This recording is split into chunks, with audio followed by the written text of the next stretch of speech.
Axel's Garage. I'm Rob, and today we're out here in the driveway in the cold with my wife's 2003 Yukon XL. Now, we have two of these vehicles, and having two, well, the other one's a Chevy. It's a Suburban, same vehicle, same year, different badging, different grille, different badging, different steering wheel logo, but identically the same vehicle. Tell my insurance company that because they charge more for the GMC than they do the Chevy. Don't know why. But anyway, in the spring, we fixed the AC in this. We put a new AC compressor in, we put some AC hoses in, and we got the AC working. The compressor had taken a dump, but what we realized was that we weren't getting cold air to the back. Now, the Yukon XL, the Suburbans, they have rear heat and AC. They're separate units, and in some of the shorter ones, the regular Yukons and Tahoes, they also have a rear heat and AC unit. And in the back, you have two blend doors. You got a blend door that will divert your air either from the top vents or from the lower vents for heat and AC, and then you have a blend door for your temperature, for your cold air and your warm air. Well, when you have one of these, because there's two blend doors in there, there's two blend door actuators or motors that actually turn that blend door. So troubleshooting is easy. You don't need two vehicles like we have. You take your panel apart and you can troubleshoot by swapping the motors to see which one works and which one doesn't. What we realized in this one was that our hot and cold blend door actuator went bad. So what's a car guy do? Take the panel off, you force that blend door to the position you want it, and you button it back up, and you're good with your AC for the rest of the summer. And you plan on in the fall, when it's not so cold or not so hot, replacing that blend door actuator so that when heating season comes, you can flip the switch and get hot air. Well, I never did it, and now it's cold, it's the middle of winter, and my wife is complaining she's got no heat in the back. Well, the kids are complaining, actually. Not my wife, because she's got plenty of heat up front. So that's what we're going to do today. It's a blend door actuator, rear blend door actuator on a 2003 GMC Yukon XL. Probably around 2001 to 2006 was that model run. Yeah, that model run was 2001 to 2006.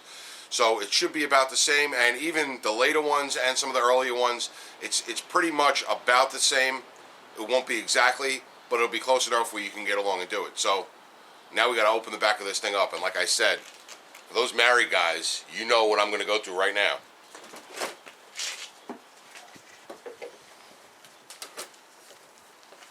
And there we have it, the wife's vehicle. The married guys are laughing right now. You know what I'm talking about. But this is what happens when your wife drives a vehicle on a daily basis. Guys that aren't married, this is what you're in for. Every time you want to do something to the vehicle, the first step is going to be cleaning it out. So that's what we're going to do. We'll turn the camera off to spare you the crushed up food, the half full water bottles, the garbage, the stuff she bought, probably a couple Christmas presents that she bought and forgot to give to somebody. It's all going to be back here. Sports equipment, you name it. This becomes a closet. Alright, well, after about 45 minutes of cleaning, what you're going to need to do is clean everything out from the back of the tailgate to the back of the middle row of seats, whether you have a bench or buckets like we have in this one. You got to get to that middle row because you're going to have to take the rear seat out of the vehicle. So we got everything out, and before my wife gets home, I'll give you a clip of all the crap that was in it.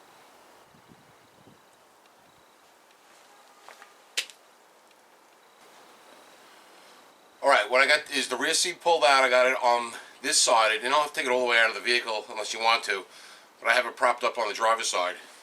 It's the passenger side that you want to get at. Now, on the passenger side, you have this big panel. This is the panel we need to get off. If you use some common sense, anything that overlaps on top of this panel has got to come off first. So just go step by step. That's going to be this bottom sill plate, this top plate here, and then this side piece. All come off one by one, same thing on the other end of it. And you got to pop them off before you can take this side panel off. And that's what we're going to do now. You can use some interior trim tools if you have those plastic pry tools, a screwdriver, just some gentle tools. You don't want to rip all the plastic or crack the plastic. You got to get in there. It's all just clipped in with pressure clips, and you just got to pop them all up. I don't think there's any screws in this whole panel. If there are, I'll let you know.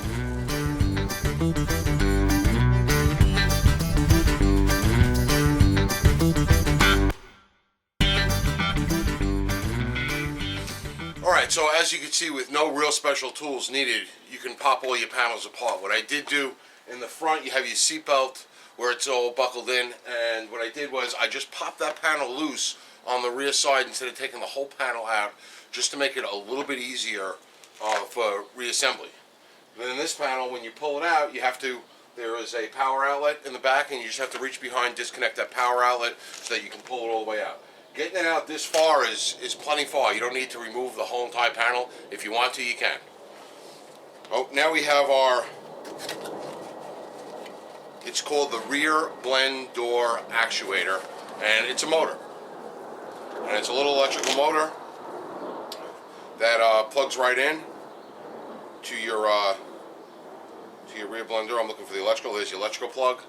All right, so you got an electrical plug, 2 screws that hold it in place. It rides on a keyed shaft, and what'll happen is when you either go from air on top to air on bottom, depending on which one you're talking about, this will turn, and it'll turn that door, and that door will divert the air, whether it be to the top or the bottom. And when you have your hot and cold, same thing. It's the same motor, same exact piece, and when you turn that switch, it's going to turn that blend door to either give you the cold air from the AC or the hot air from the heat. And that's the one that went bad on this truck, so we're going to replace that one. Now, a lot of people will say usually when one goes bad, the other one goes bad, and I'm a true believer of that, because this one being an 03 Yukon XL and our 03 Suburban, it seems like what breaks on one soon enough breaks on the other one. So in reality, I'll probably wind up going through 4 of these in the next year or so, because they're all going to start to go. It's like clockwork. What goes on one goes on the other. This one's got a couple more miles on it, and it seems that things go on this one first, and then it goes on the other one.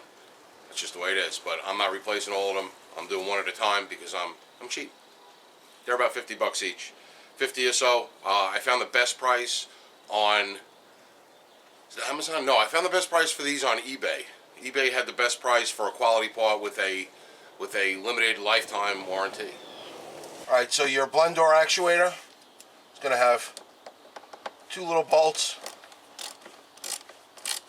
on it. You can either get it with a nut driver or with a socket.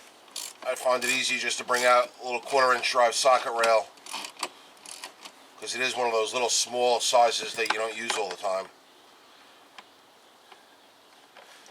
And just spin them out.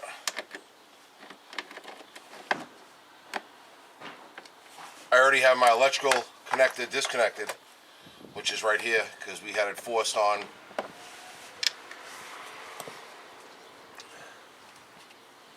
Alright, and then you got your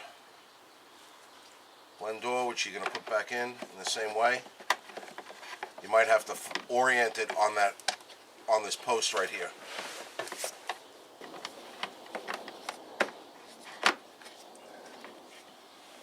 Once you got it oriented on the post,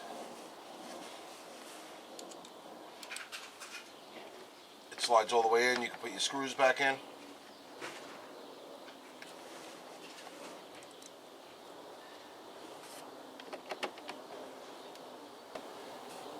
And not overly tight. They're just sheet metal style screws that are in a plastic housing, so you don't want to make them too tight. All right, once you got all that in, you definitely want to test it before you put it back.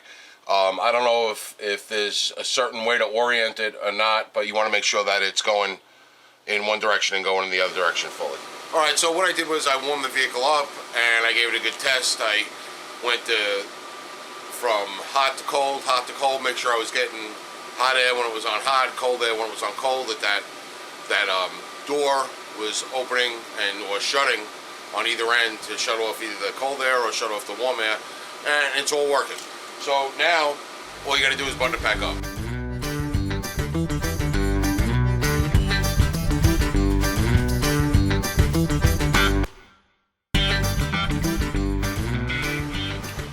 Alright, so that's it. Now we got heat in the winter, AC in the summer.